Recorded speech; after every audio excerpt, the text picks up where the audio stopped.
3:30টার পরে। এখানে আসছি মূলত আমি একটা ছেলের সাথে মানে সম্পর্ক ছিল। তো ওর ফ্যামিলির সবাই জানতো এগুলো বিষয়। তো আমার একটা যে কোনো বিষয়ে আমার একটা সমস্যা ছিল। এইগুলো ছেলে সব জানে, আমাকে অ্যাকসেপ্ট করছে এবং সব কিছু জানার পরেও সে বলছে যে আমি তোমাকে বিয়ে করব। যেহেতু আমার বেস্ট ফ্রেন্ড তোমার সাথে বেইমানি করছে, তাহলে আমি তোমাকে বিয়ে করব। এগুলো কথা বলছে এবং আমার বাড়ি পর্যন্তও গেছে বা ঢাকা থেকে যাওয়া আসি আমার সাথেই করছে এবং বিয়ের কথাও বলছে। আমার সাথে ঘোরাঘুরি এবং সব কিছুই সে আমার সাথে করতো।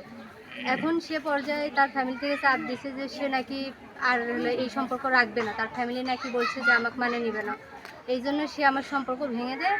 ঢাকা থেকে সে এই জায়গায় লুকায় চলে আসছে, মানে আমার কিছু না বলে সে এই জায়গায় চলে আসছে। আপনার বাসা কোথায়?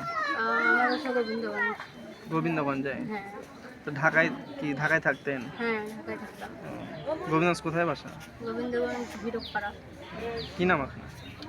মর্জিদা আক্তার মেঘলা। বাবার নাম? বাবার নাম মজিবুর রহমান। এখন